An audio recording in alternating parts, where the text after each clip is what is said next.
사울이 주의 제자들에 대하여 여전히 위협과 살기가 등등하여 제사장에게 가서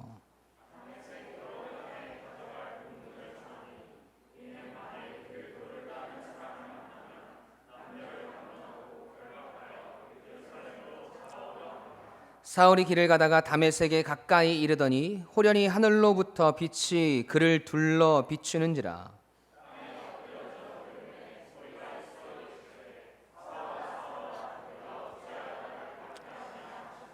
대답하되 주여 누구시니까? 이르시되 나는 내가 박해하는 예수라.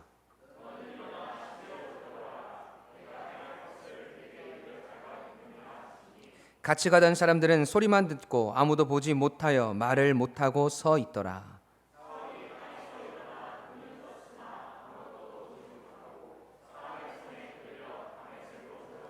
사흘 동안 보지 못하고 먹지도 마시지도 아니하니라.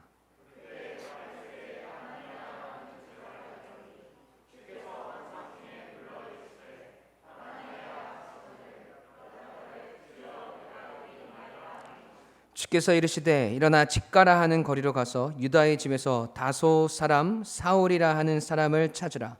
그가 기도하는 중이니라.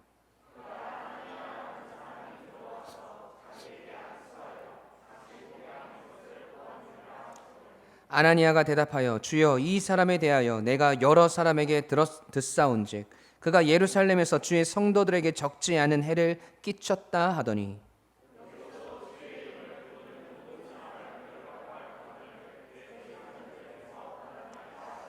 주께서 이르시되 가라. 이 사람은 내 이름을 이방인과 임금들과 이스라엘 자손들에게 전하기 위하여 택한 나의 그릇이라.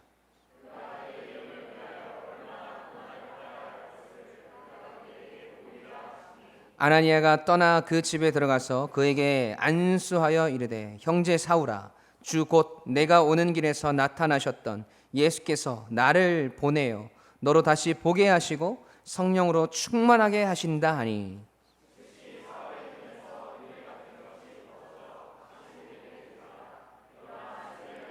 다 같이 음식을 먹음에 강건하여지니라. 사울이 아멘. 살아계신 하나님의 말씀입니다. 여러분 오늘 본문의 말씀은 사울 우리가 알고 있는 가장 큰 영향력으로 신약 교회에서 복음의 역사를 펼쳤던 바울 되기 전에 사울의 등장을 묘사하고 있습니다. 오늘 우리는 사도행전 9장을 시작하면서 신약 시대에서 가장 큰 영향력을 끼쳤고 복음 전진에 크게 쓰임 받은 사도 바울이 아직 바울 되기 전 사울이었을 때 처음 예수 그리스도를 만나고 회심하는 모습을 확인할 수 있습니다. 여러분 사도행전 7장에서 우리가 목격하였듯이 그가 성경에 처음 등장하는 장면이 여러분 어떤 모습이었습니까? 그는 스데반이 돌에 맞아 순교하던 그 현장 한복판의 주도적인 인물로 등장을 하고 8장에서는 스데반이 죽임을 당하는 것을 마땅히 여기며 교회를 잔멸하고 성도들의 집에 들어가서 남녀를 막론하고 끌어다가 옥에 넘기는 일들을 저질렀던 사람이었습니다. 그런 그가 다메섹을 향하던 길이었습니다. 여러분 왜 그곳을 향하고 있었습니까? 예수 믿는 사람들을 잡아다가 예루살렘 감옥에 가두기 위해서입니다. 여러분 다메섹은요 예루살렘에서 북동쪽으로 약 240km 정도 떨어져 있는 곳이에요. 포항에서 따지면 천안 정도까지의 거리라는 거죠. 넉넉 잡아서 걸어서 5일에서 6일 정도 걸려야 도달할 수 있는 곳이 다메섹입니다. 그곳까지 가서 그리스도인들을 잡아서 예루살렘 감옥에 가두려고 하는 것만 보아도 여러분 이 사울이라는 사람이 얼마나 기독교를 미워하고 그리스도인들을 싫어하는지 우리는 짐작해 볼 수 있습니다. 어떤 놈이든지 이 그리스도를 믿는 무리들을 만나기만 해봐라. 내가 씨를 말려 놓을 테다. 이렇게 이를 부득부득 갈면서 그는 가고 있었던 것입니다. 그런 사울이 다메섹을 향하던 길 위에서 예수 그리스도를 만납니다. 그리고 회심을 하죠. 뭔가 아주 드라마틱하고 버라이어티하지 않습니까? 그래서 우리는 가끔 이런 착각들을 해요. 야, 역시 이 크게 될 인물들은 뭐가 달라도 다르구나. 이 회심의 사건도 뭔가 대단하구나. 예수님을 만나는 그 순간부터도 남다르구나. 이런 과정들이 있었으니까 사울이 바울 되고 그렇게 크게 쓰임 받은 것 아니겠어? 하고 생각을 합니다. 그런데 우리가 사도행전을 지금까지 계속해서 묵상해 오면서 그 흐름이 어떻게 진행되던가요? 우리 인간의 어떤 조건이나 능력에 의해서 여러분 이루어진 역사들이 있습니까? 아니요. 여러분 사도행전은 철저하게 성령께서 이끌어 가시며 하나님께서 이루시는 일들을 계속해서 우리에게 보여주고 있습니다. 예루살렘에서 있어진 마가의 다락방의 성령의 역사나 사도들을 통한 예루살렘의 부흥의 역사, 그리고 표적과 기사들은 말할 것도 없고, 우리가 지난주 말씀을 통해서 평범한 빌립 집사 한 사람을 성령께서 붙잡으셔서 그것도 그가 가고자 한 길이 아니라 예루살렘의 교회의 박해를 피해서 어쩔 수 없이 그곳을 도망 나온 사람이 사마리아 성에 이르게 되고, 거기서 평범한 한 집사를 통해 성령의 역사가 일어나고 병든 자들이 고침을 받고 안전뱅이가 일어나고 귀신 들린 자들이 깨끗하여지는 기적들이 일어납니다. 여러분, 뿐만 아니라 에티오피아에서 국고를 맡았던 큰 권세를 가진 자가 빌립 집사의 전도를 통해서 하나님 앞에 돌아오는 역사들이 일어나요. 우리의 능력과 우리의 힘이라고는 도저히 설명할 수 없는 일들이 예루살렘에서 뿐만 아니라 사마리아 성을 영적 은혜의 장으로 만들고 있습니다. 이런 영적인 흐름과 완전히 반대되는 길을 가고 있었던 한 사람, 여러분 그 사람이 누구라고 오늘 본문에서 이야기합니까? 사울입니다. 지금까지 사도행전에서는 성령의 역사를 통해서 하나님의 일하심을 통해서 계속해서 부흥의 역사가 일어나고 수많은 사람들이 복음을 받아들이고 침례를 받고 고난과 핍박 속에서도 복음의 전진은 계속해서 되어지고 있는데, 이와는 반대 방향으로 그리고 열정적으로 달려가고 있는 한 사람, 여러분 그 사람이 사울이라는 인물이에요. 그런 그의 회심의 사건을 통해서 하나님은 과연 우리에게 무엇을 깨닫게 해주시려는 것일까요? 하나님의 은혜와는 정반대 방향을 향해서 걸어가고 있던 사람.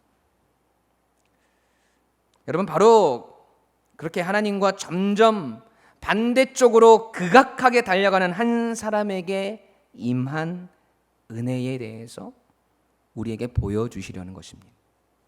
즉, 죄인에게 임한 은혜가 무엇인지 계속해서 하나님은 사도행전을 통해서 우리에게 깨닫게 해주시려는 겁니다.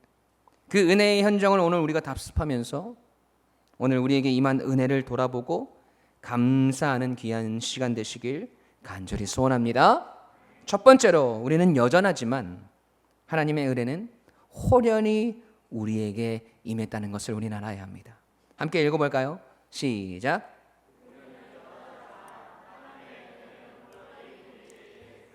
아멘. 우리는 여전하지만 하나님의 은혜는 호련히 우리에게 임했습니다. 무슨 말일까요? 여러분, 사울은요 예루살렘에 있는 대제사장에게 가서 교회의 박해를 피해서 다메섹까지 흩어진 그리스도인들을 잡아올 공문을 받아서 다메섹으로 향하던 길이었습니다. 지금으로 이야기하면 그리스도인들 잡기 위해서 체포영장 발부받아가지고 형사들하고 같이 잡으러 가는 거예요. 그런 그의 모습을 오늘 성경은 어떻게 표현하는지 한번 보십시오. 오늘 본문 1절 2절 말씀입니다. 함께 읽겠습니다. 시작.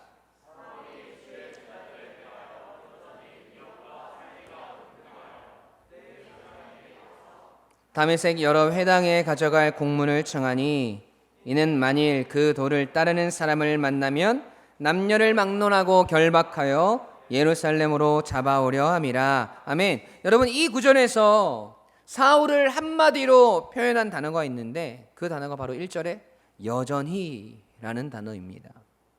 여전히라는 단어는 이전과 같다라는 의미죠. 변함이 없다는 얘기예요. 언제와 같이 변함이 없다는 것입니까? 사도행전 7장에서 사울이 처음 등장한 그때의 모습부터 지금까지 변함이 없다라는 거예요. 여전하다라는 거예요. 여러분, 그때부터 얼마나의 시간이 흘렀는지는 모르겠습니다. 하지만 스데반의 죽음과 예루살렘의 박해와 성도들의 흩어짐과 그리고 집사들이 여러 지역을 다니면서 복음을 전하는 그런 사건이 있어졌으니까 짧지 않은 시간이 지난 것은 분명한데, 여러분, 그 와중에 사울은 여전히 살기가 등등했다는 것이에요. 이런 모습들은 대체로 자의식이 굉장히 강하고 자기가 하는 일에 사명감을 느끼고 무슨 일이든 열심을 내는 사람들의 전형적인 태도입니다. 자기 자신이 삶의 중심이 되고 자기 자신만을 사랑하며 자신이 하는 일들 속에서 성취감과 만족감과 행복을 누리는 사람, 그것이 옳은 일이든 잘못된 일이든 상관없이 오직 자기 자신의 판단과 가치관으로 살아가는 사람, 여러분, 전형적인 죄인의 방향성을 우리는 사울을 통해서 발견할 수 있어야 합니다. 그런데 그런 그에게 무엇이 임했습니까? 은혜가 임했습니다. 구원받기에는 조건적으로 절대 불가능한 존재에게 임한 은혜, 그 극명한 사울에 대한 묘사를 통해서 얼마나 하나님의 은혜가 크게 임했는지를 더 우리에게 깨닫게 해주십니다. 여러분, 왜 죄인에게 은혜가 임했습니까? 왜 우리에게 은혜가 임했습니까? 하나님께서 우리를 사랑하시기 때문이죠. 그래서 우리가 어떤 존재이며 무엇을 위해서 살아가야 하는지 알지 못하고 고삐 뿔린 망아지처럼 그렇게 살아가고 있을 때 우리에게 임한 은혜를 통해서 우리의 존재를 깨닫게 되는 것이잖아요. 은혜를 받아야 우리의 본분을 알게 됩니다. 은혜를 받아야 나 자신이 어떤 존재인지를 깨닫게 됩니다. 은혜를 받아야 지금 내가 저지르고 있는 이 일들이 얼마나 미련한 짓이며 얼마나 추악한 죄악인가를 우리가 깨닫게 되는 것입니다. 은혜를 받아야 지혜로운 삶이 무엇인지 알게 되고 나 자신뿐만 아니라 다른 사람을 행복하게 하는 삶을 살아갈 수 있습니다.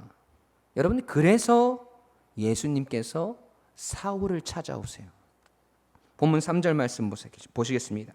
함께 읽습니다. 시작.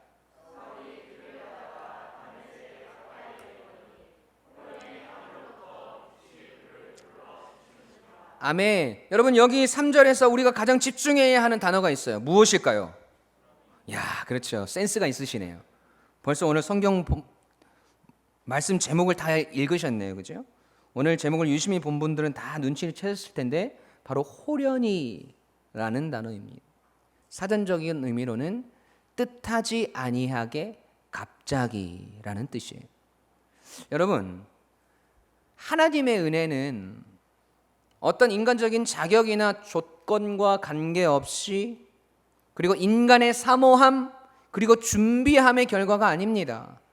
우리 인간들은 알지도 못했고 기대하지도 않았고 바라지도 않았는데 전적인 하나님의 긍휼하심으로 말미암아 주어지는 것이기에 하나님의 임재와 하나님의 역사와 하나님의 섭리는 늘 우리의 삶에서 호련히 임합니다.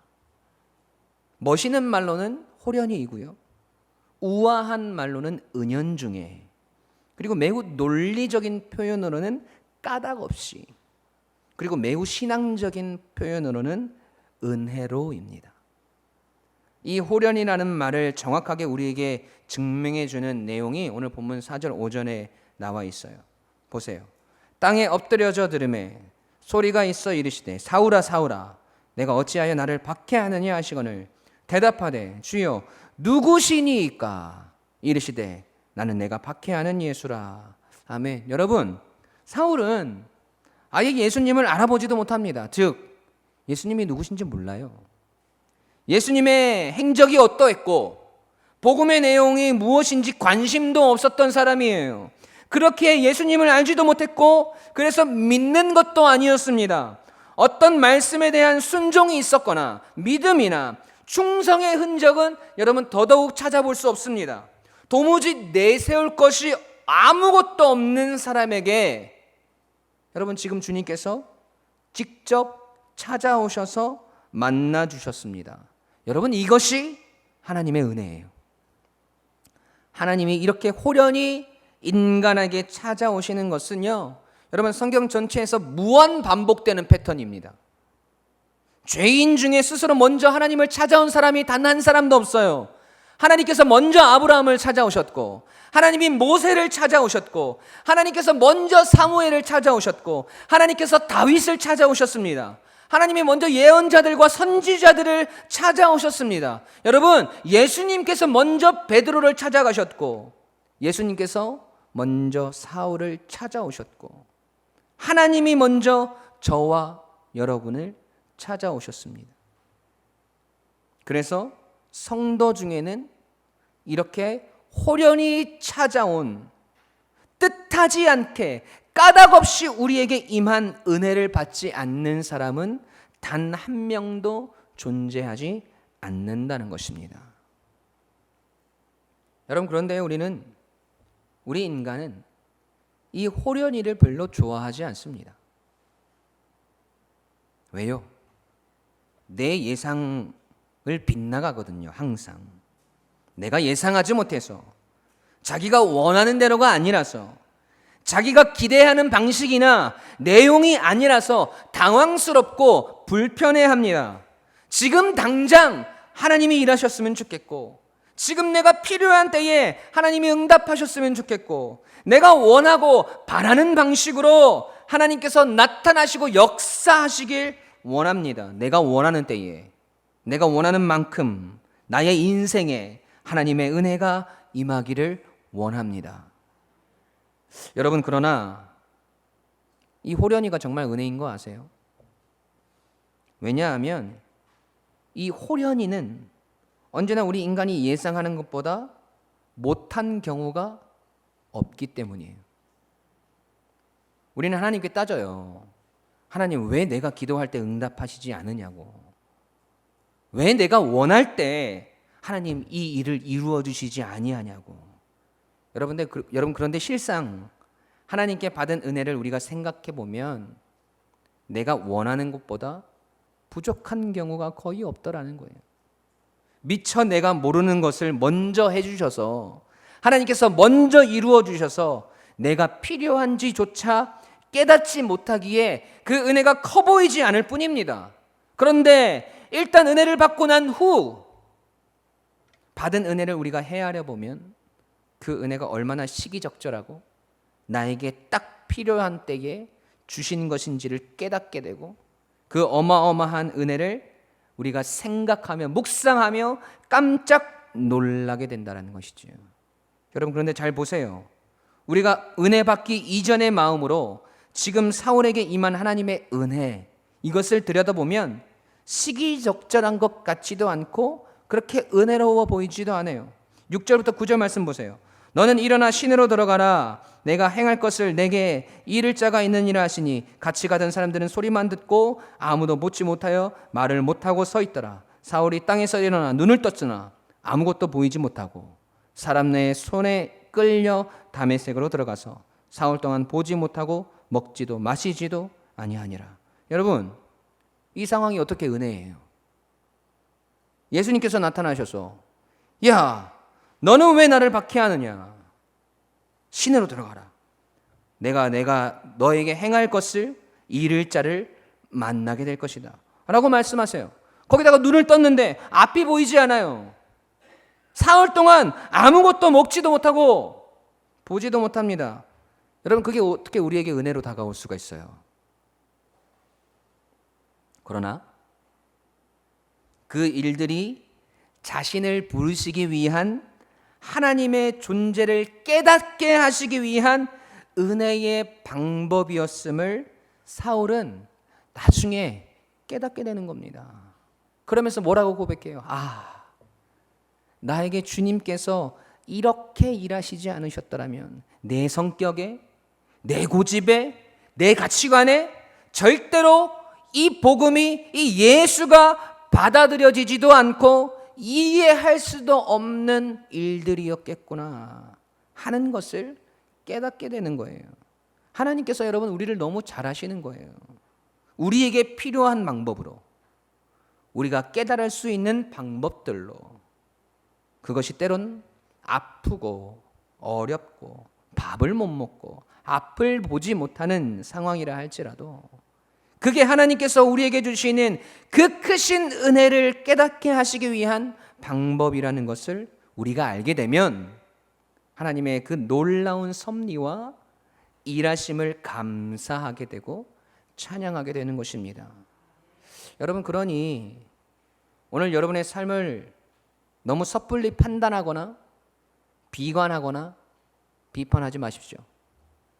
그 속에 어떤 하나님의 은혜가 숨어 있을지 모릅니다. 그것을 발견하지 못하고 우리는 너무 쉽게 하나님을 원망할 때가 있습니다. 그 은혜는 바라보지 못하고 지금 나의 삶에 닥쳐진 어려움과 문제들이 훨씬 더 크게 우리에게 다가올 때가 있습니다. 여러분, 하지만 그 속에는 반드시 하나님의 은혜가 숨어 있고 하나님이 우리의 인생을 향한 계획하심이 내포되어 있다는 믿음을 가진다면, 여러분, 당장은 그 은혜를 발견하지 못할지라도 우리에게는 소망이라는 것이 생깁니다. 그 소망을 통해서 우리는 하나님의 은혜를 발견하게 되는 자리로 가게 될 것이고, 그 자리에서 우리는 놀라운 하나님의 은혜를 찬양하게 될 줄로 믿습니다. 호련히 임한 은혜가 얼마나 큰 은혜였는지 깨닫게 되는 인생. 여러분, 우리는 여전한 삶을 살아가고 있지만 호련히 우리의 삶 가운데 찾아오신 그 은혜가 경험이 되어지고 깨달아지는 인생이 오늘 여러분의 삶이 되시길 우리 주님의 이름으로 간절히 축원합니다. 두 번째로, 우리는 연약하지만 하나님의 능력이 우리에게 임했음을 깨달아야 합니다. 우리 함께 읽어보겠습니다. 시작. 아멘. 여러분, 사울은요, 지금 다메섹 도상에서 예수님을 만난 후에 눈이 보이지 않아 가던 길을 멈추고 주님의 음성을 따라 집가라 하는 동네에 유다라는 사람의 집으로 사람들의 부축을 받아서 들어가게 됩니다. 그곳에서 3일 동안 아무것도 보지 못하고 아무것도 먹지도 마시지도 못하고 있습니다.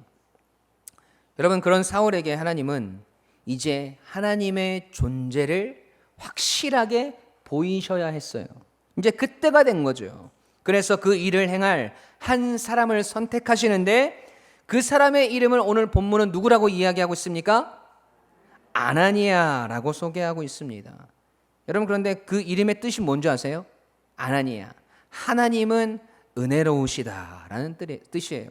우리나라 이름으로 하면 하은이라고 표현할 수 있겠네요. 그죠? 이 얼마나 좋은 이름입니까? 거기다가 하나님께서 그 놀라우신 은혜와 살아계심을 전할 도구로 이 아나니아를 택하셨습니다. 본문 10절 말씀 함께 읽습니다. 시작.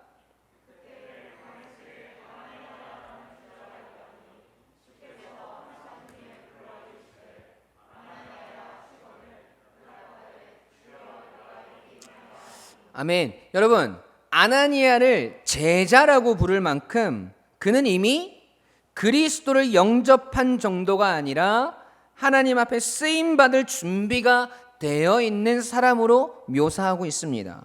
그리고 아나니아의 응답 속도를 보세요. 거의 5G급이에요.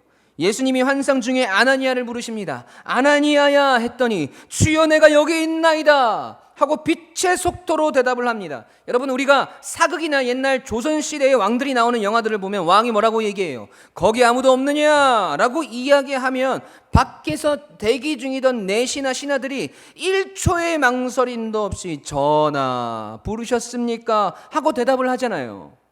여러분, 이 말에 내포되어 있는 의미가 무엇입니까? 언제든지 부르실 때에 항상 그 요구에 순응할 준비가 되어 있는 모습이라는 거잖아요. 늘 왕의 말을 귀담아 듣고 주목하고 있다는 것이고, 무엇을 시키던 간에 그 일을 이행할 준비가 되어 있다는 뜻이지 않습니까? 여러분, 지금 아나니아의 상태가 그런 상태라는 거죠. 주여 내가 여기 있습니다, 분부만 내리십시오 하는 아나니아에게 주님이 명령을 하달하십니다. 11절 12절 보세요. 주께서 이르시되 일어나 직가라 하는 거리로 가서 유다의 집에서 다섯 사람 사울이라 하는 사람을 찾아라. 그가 기도하는 중이니라. 그가 아나니아라 하는 사람이 들어와서 자기에게 안수하여 다시 보게 하는 것을 보았느니라 하시거늘. 여러분 뭐라고 말씀하세요? 여러분 간단하게 이야기하면 이거예요. 사울을 만나라. 그랬더니 아나니아의 대답이 어땠을까요? 13절 14절 말씀 함께 읽습니다. 시작.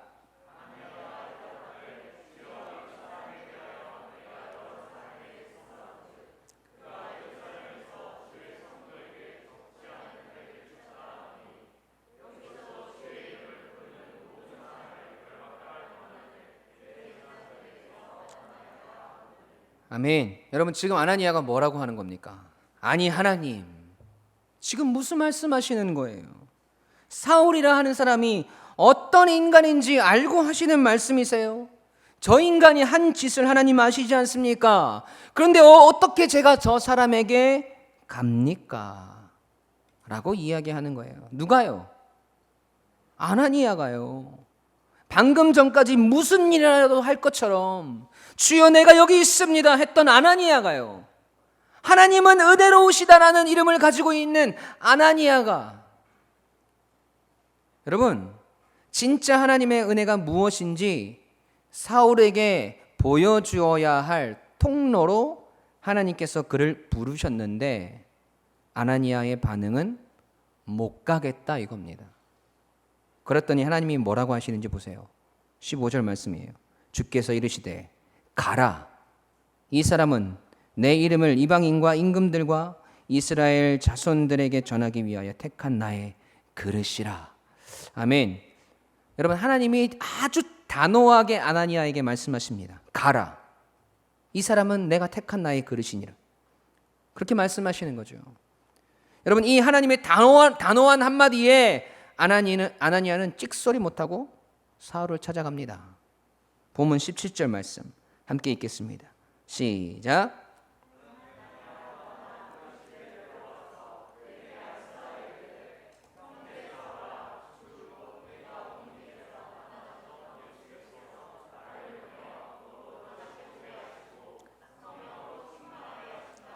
아멘. 여러분 지금 아나니아가 뭐라고 합니까? 형제 사울아 라고 말해요. 여러분 이 상황이 이성적으로 납득이 되는 상황입니까? 방금 전까지만 해도 그렇게 가기 싫다고 그렇게 말하는 사람의 태도가 여러분 완전히 180도 바뀌었어요. 이 일이 여러분 아나니아의 마음과 그의 생각에서 나올 수 있는 일들일까요? 하나님이 시키시니까 마지못해서 울며 겨자 먹기로 가서 그냥 하게 된 일입니까? 형제 사울아, 하나님이 너 구원하신댄다. 내가 그냥 마지못해서 그냥 가라니까 무서워서 오긴 했는데, 여러분 이게 아니라는 거예요. 여러분 여기에서도 하나님의 은혜의 역사가 임한 거예요. 누구에게요? 아나니아에게 먼저 임한 겁니다.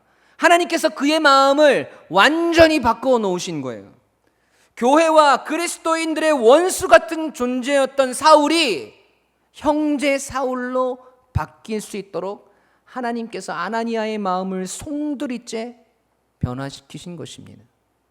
아나니아의 그 어떤 노력이나 그 어떤 번뇌나 그의 애씀이 기준이 아니라 철저하게 하나님의 강권적인 은혜와 작용으로써 아나니아의 마음이 변화되고 그로 인해서 하나님의 구원과 은혜가 극악무도한 사울의 인생을 송두리째 바꾸어 놓는 은혜로 전해지게 되는 것입니다.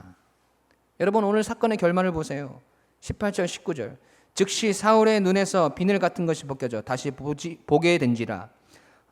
일어나 침례를 받고 음식을 먹음에 강건하여 지니라. 사울이 다메섹에 있는 제자들과 함께 며칠을 있을세. 아멘. 여러분 사울을 구원받고, 여러분 사울은 구원을 받고 은혜를 입을 만한 그 어떤 조건을 가지고 있는 사람이었습니까? 아니에요. 그 어떤 조건도 없었습니다. 오히려 그 은혜와 정반대되는 길을 향해 가고 있었던 사람이었어요. 그런 그에게 주님이 나타나시고 그가 눈이 가려져서 금식하며 보지 못하는 자리에 있을 때 사울에게 긍휼한 마음이나 도울 마음이 전혀 없었던 아나니아를 통해서 그를 보게 하시고 다시 강건할 수 있도록 여러분, 하나님은 그렇게 만드세요. 이 일에 어떤 우리 인간의 의로움이나 우리의 경건이나 우리의 노력이 존재하나요? 하나님의 강권적인 역사와 인도하심과 이끄심만이 여러분 있는 것 아닙니까? 여러분, 이 일을 통해서 우리는 무엇을 보아야 하나요? 여러분, 우리는 아무것도 아니라는 거예요. 우리가 아무리 거룩한 것 같고 신앙이 좋은 것 같고 믿음이 좋은 것 같아 보여도 아나니아와 같이 우리의 마음에 안 드는 단 한 가지 문제만 우리에게 생겨도, 내가 용납할 수 없는 단 한 가지 조건만 우리에게 보여도 이제껏 쌓아놓았던 믿음과 신앙을 단 한 번에 저버릴 수 있는 사람이 여러분 바로 우리라는 겁니다. 여러분 계속해서 경험하시고 계시잖아요. 몇 번씩 결심도 해보고 다짐도 해보고 각오도 해보지만 여러분 역시 또 며칠이 지나면 여전히 넘어지고 자빠지는 우리의 모습을 발견하게 되지 않습니까? 그래, 주님이 시키시는 일이면 무엇이든지 내가 순종해야지. 그래, 이제부터 어떤 일이 있어도 인내해야지. 오케이, 오늘부터 늘 하나님만 생각하고 말씀 묵상하고 기도하는 삶을 살아야지. 오늘부터 주님 닮은 모습으로 정말 모든 사람들을 사랑으로 품고 그들에게 주님의 사랑을 전해야지. 여러분, 이렇게 다짐하지만 정작 우리 앞에 펼쳐지는 하나님의 뜻은 우리의 생각과 우리의 의지와 뜻과는 전혀 다른 곳으로 흘러갈 때가 너무나도 많아요. 주님이 시키시는 일인데, 주님이 시키시는 일이 확실한데 정말 이 일만은 아니었으면 좋겠다는 일들이 꼭 걸립니다. 무엇이든 순종해야 하는데 정말 이해할 수 없고 아무리 생각해도 내가 할 수 없을 것 같은 일들을 하나님이 우리에게 보여주세요. 인내해야 하는데 내 마음 한구석에 꼭꼭 숨겨두었던 나의 컴플렉스들, 아픔들, 화들을 끄집어내는 일들이 생겨나요. 그래서 버럭합니다. 하나님만 생각하고 하나님만 묵상해야 하는데 자꾸 그 마음들이 들 겨를도 없이 내 인생이 바빠지는 것 같고 하나님의 말씀을 묵상할 시간적 여유가 없어지고 기도할 틈이 없어지는 것 같아요. 여러분, 주님 닮은 모습으로 사람들을 사랑하고 품어야 하는데 꼭 원수 같은 저 인간이 내 눈앞에 알짱알짱거려요. 정말 잘 해보려고 하는데 내 속에 있는 어떤 마음이나 근거들이나 그리고 인내하고 순종하고 사랑하고 하나님만 바라볼 수 있는 그 능력이 여러분 별로 우리에게서 발견되지 않더라는 것입니다. 여러분, 그래서 우리가 깨달아야 하는 것이 무엇입니까?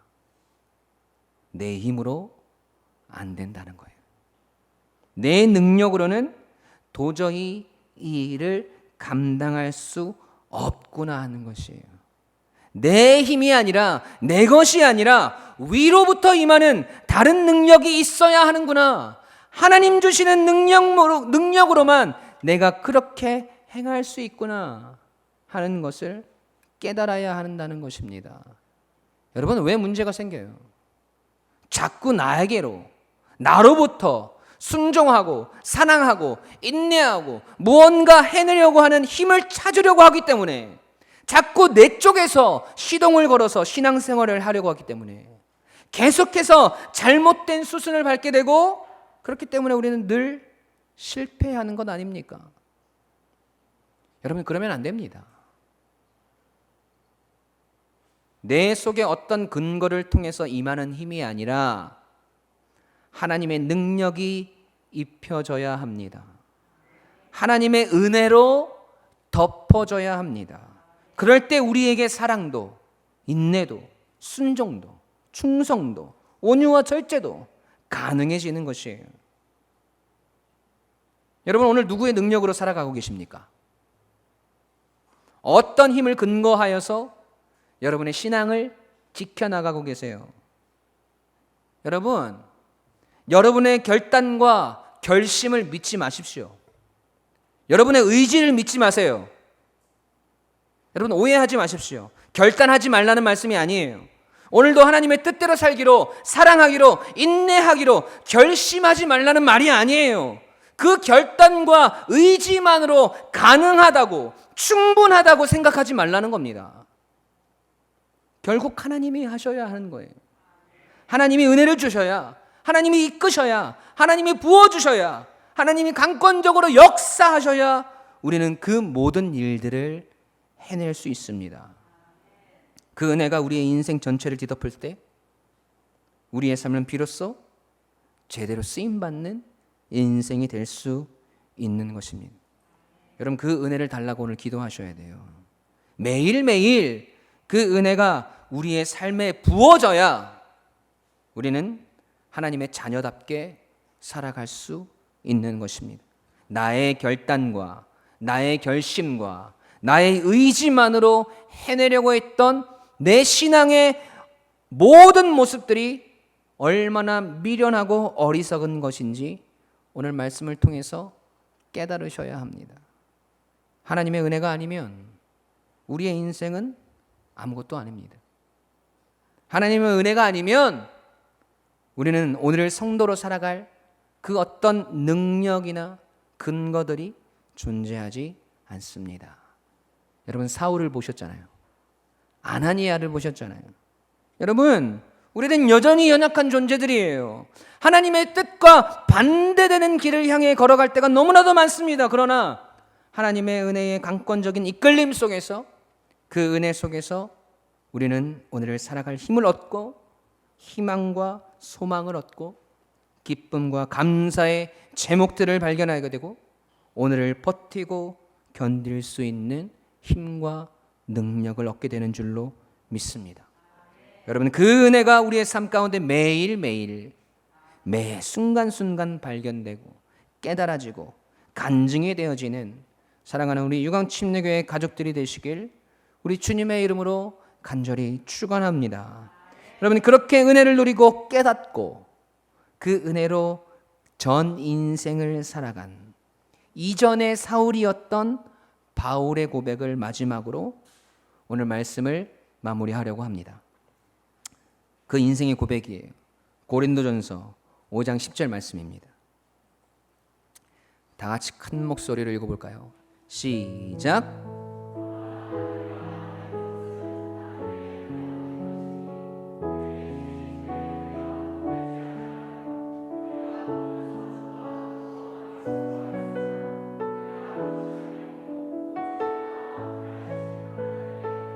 아멘. 더 크게 한 번 더 읽어볼게요. 시작. 그러나 내가 나 된 것은 하나님의 은혜로 된 것이니 내게 주신 그의 은혜가 헛되지 아니하여 내가 모든 사도보다 더 많이 수고하였으나 내가 한 것이 아니요 오직 나와 함께 하신 하나님의 은혜로다. 아멘. 그 은혜가 오늘 여러분의 인생을 붙들기를 간절히 소원합니다. 우리 함께 찬양할까요? 오늘 말씀을 기억하시면서 우리에게 호련히 임한 은혜를 기억하시면서 우리 함께 고백했으면 좋겠습니다.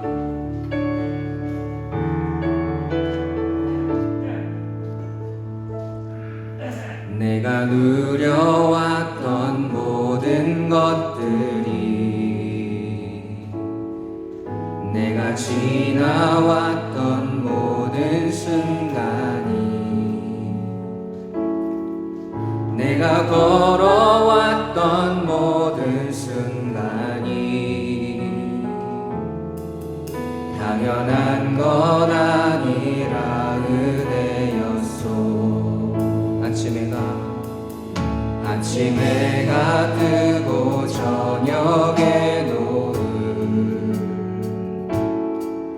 봄의 꽃향기와 가을의 열매 변하는 계절의 모든 순간이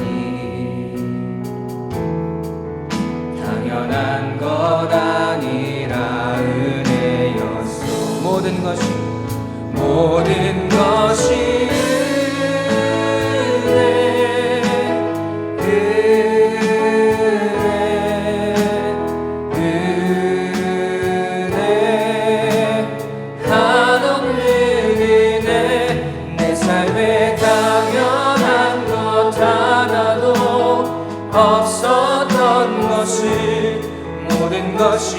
내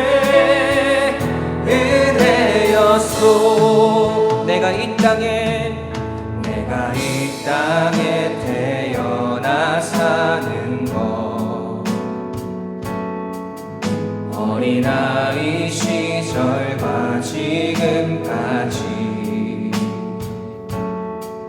숨을 쉬며 살며 꿈을 꾸는 삶,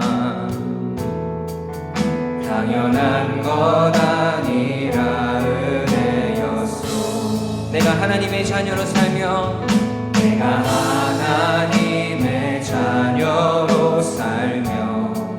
오늘 우리가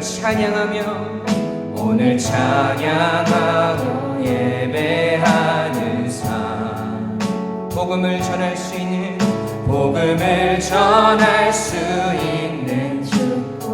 오늘도 호련히 우리에게 임한 하나님의 은혜 때문입니다. 당연한 것 아니라 은혜였소. 모든 것이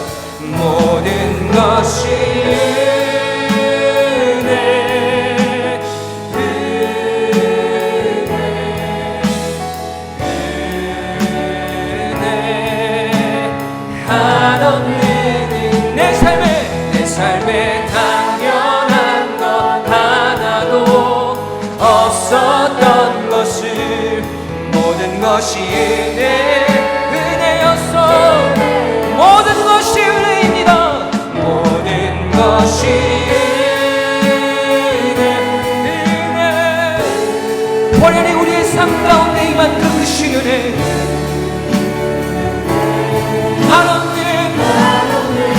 내 삶에 당연한 것 하나도 없었던 것을 모든 것이 은혜. 우리 다시 한번 고백합시다. 우리의 손을 주님께로 들고 모든 것이 은혜.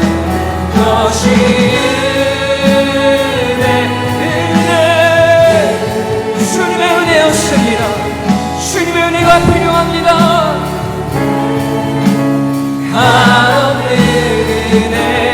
내 삶에 당연한 것 하나도 없었던 모든 것이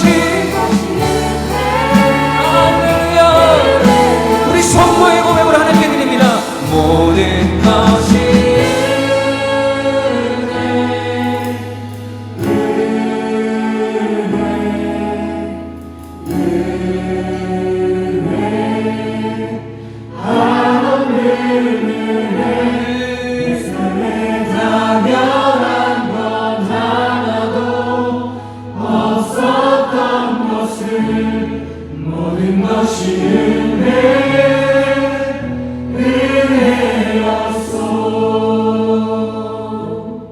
여러분 기도합시다. 여러분, 우리는 여전히 죄인된 삶을 살아가고 있을 때에 하나님의 은혜는 호련히 우리에게 임했습니다. 까닭 없이, 이유 없이 그 은혜를 받을 만한 그 어떤 조건과 여건을 가지고 있지 않은 우리에게 오히려 그 은혜와 반대되는 방향으로 걸어가고 있던 우리에게 그 은혜가 호련히 임했습니다. 그 은혜에 감사하는 오늘 우리가 되길 원합니다. 그 은혜가 오늘 우리를 살게 하는 줄로 믿습니다. 여러분, 우리의 힘과 우리의 능력과 우리의 의지와 우리의 결단으로 하나님의 백성답게 오늘을 살아갈 수 있다는 그 오만함과 교만함을 오늘 하나님 앞에 내려놓으십시오. 여러분, 하나님의 은혜가 없이는 그 결단이 아무짝에도 쓸데가 없습니다. 하나님의 은혜가 없으면 오늘 우리의 의지는 단 한순간에 무너지고 말 것입니다. 그 은혜가 날마다 우리의 삶 가운데 부어지게 해달라고. 그래서 하나님을 향한 그 결단과 우리의 의지가 그 은혜를 통하여 열매 맺는 우리의 삶이 되게 해달라고. 오늘 하나님의 백성으로 살아가는 우리의 인생 가운데 그 은혜가 드러나며 그것이 하나님의 살아계심의 역사가 되고 하나님의 은혜의 역사가 되게 해달라고. 그 은혜의 한복판에 하나님 오늘 나의 인생이 서 있을 수 있도록 하나님 나에게 오늘 그 은혜를 부어달라고. 우리 시간 함께 주님 앞에 합심하여 기도함으로 나아가겠습니다. 기도하십시다.